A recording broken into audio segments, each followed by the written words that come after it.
Ferme les yeux un instant. Imagine être seul dans une pièce, silencieuse, trop silencieuse, puis soudain, tu ressens quelque chose, pas un bruit, pas une image, juste une présence, pause longue. Et si je te disais que l'islam reconnaît ce monde que certains appellent paranormal, le monde caché, al-Ghaib. L'islam nous apprend une vérité troublante. Tout ce que tu vois n'est qu'une infime partie de la réalité.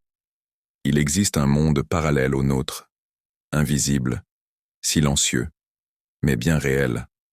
Allah l'appelle al-Ghaib, un monde où vivent des créatures qui te voient quand toi tu ne vois rien. Ces créatures s'appellent les djinns. Les djinns. Ils sont là. Les djinns ont été créés avant l'être humain, à partir d'un feu sans fumée. Ils vivent sur terre, dans les maisons, les lieux abandonnés, les endroits sombres, parfois très proches de toi. Ils mangent, ils se déplacent, ils observent. Certains sont croyants, d'autres non, et certains détestent l'être humain. Les phénomènes inexpliqués. As-tu déjà vécu l'une de ces choses? Un bruit dans une maison vide, des pas la nuit, une oppression soudaine, la sensation d'être observé, un cauchemar qui revient, encore et encore, un réveil à la même heure, chaque nuit. En islam, ces signes sont connus. Ils peuvent devenir d'un djinn, du waswas de shaitan, ou d'un contact non voulu avec l'invisible.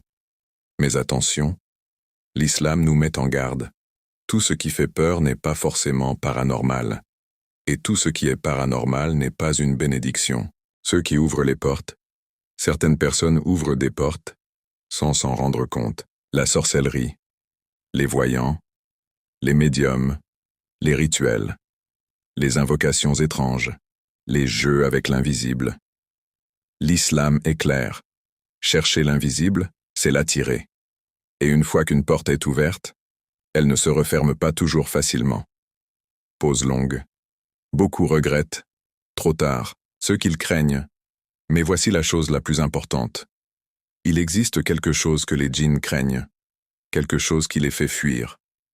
Le rappel d'Allah, Ayat al-Kursi, les sourates al-Falaq et an-Nas, la prière, le dhikr.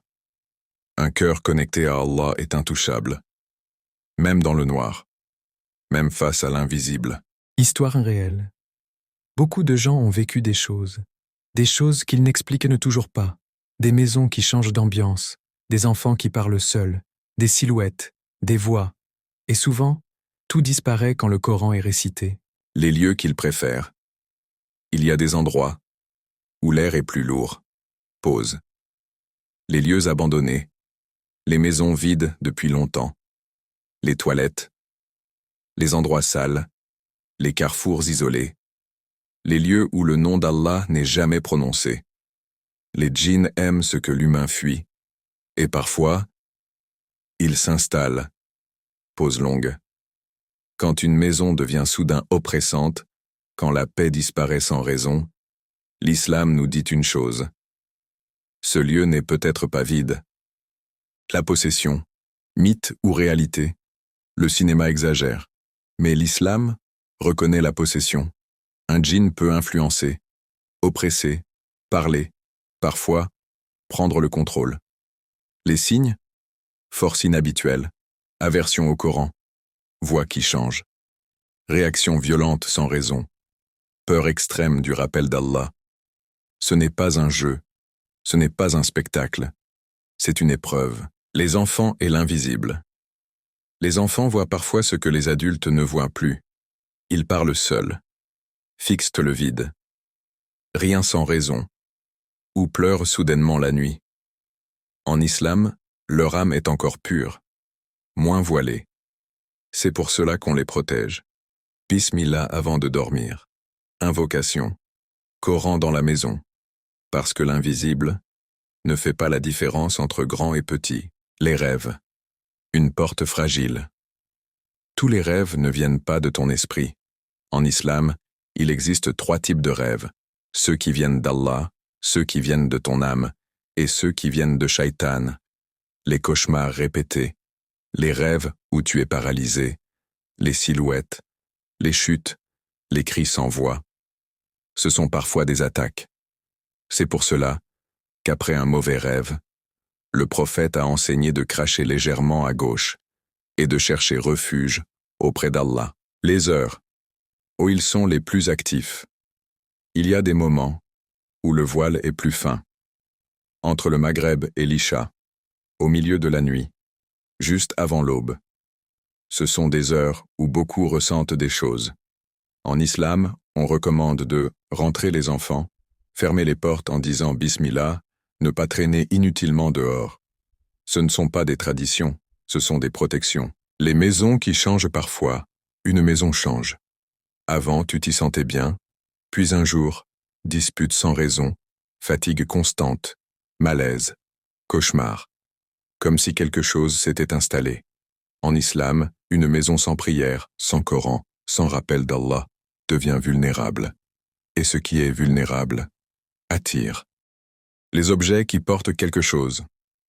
Tous les objets ne sont pas neutres. Certains viennent de lieux inconnus. D'autres ont une histoire. D'autres encore ont servi à des pratiques interdites.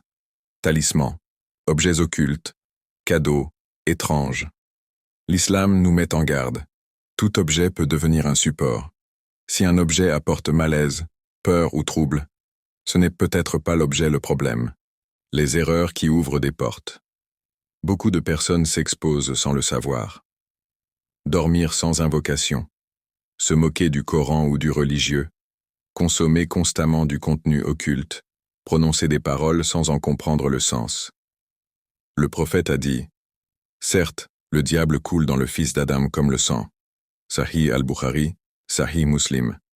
Là où il y a négligence, il y a accès, la peur, leur arme favorite.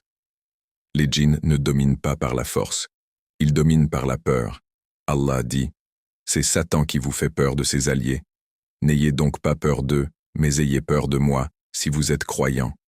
Sourate Al-Imran, 3575. Plus la peur grandit, plus l'esprit s'affaiblit. Mais le croyant qui se rappelle d'Allah devient inaccessible, ceux qui attirent sans le vouloir.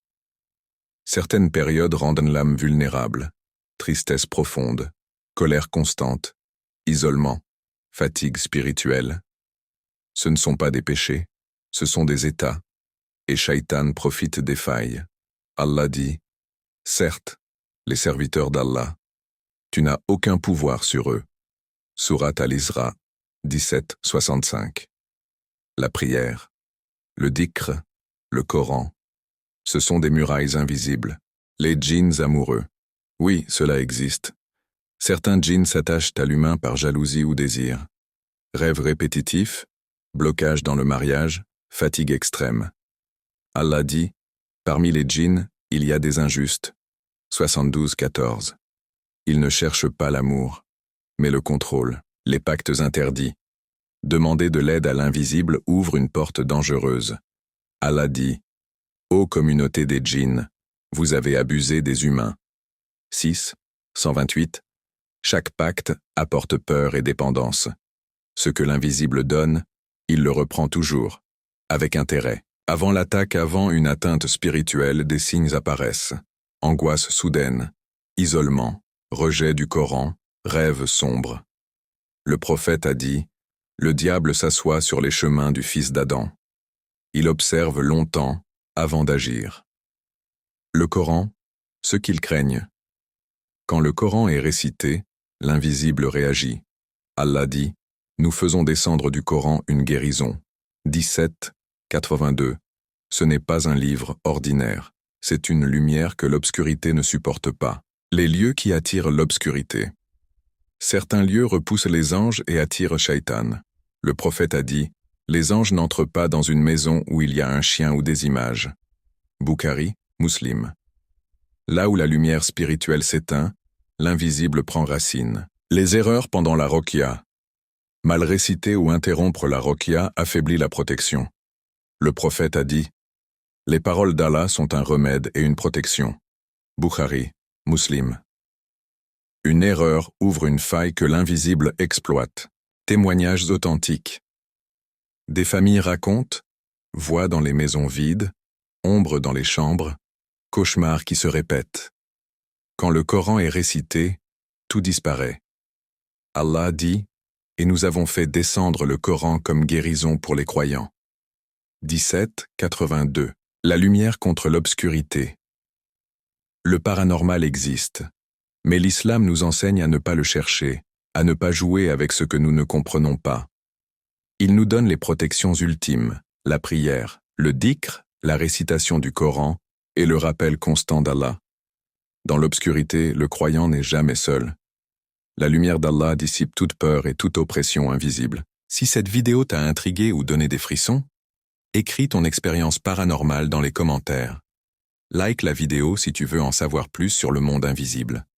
Abonne-toi pour ne pas manquer la partie 2, avec des témoignages réels et effrayants. Souviens-toi, la nuit n'est jamais vraiment silencieuse.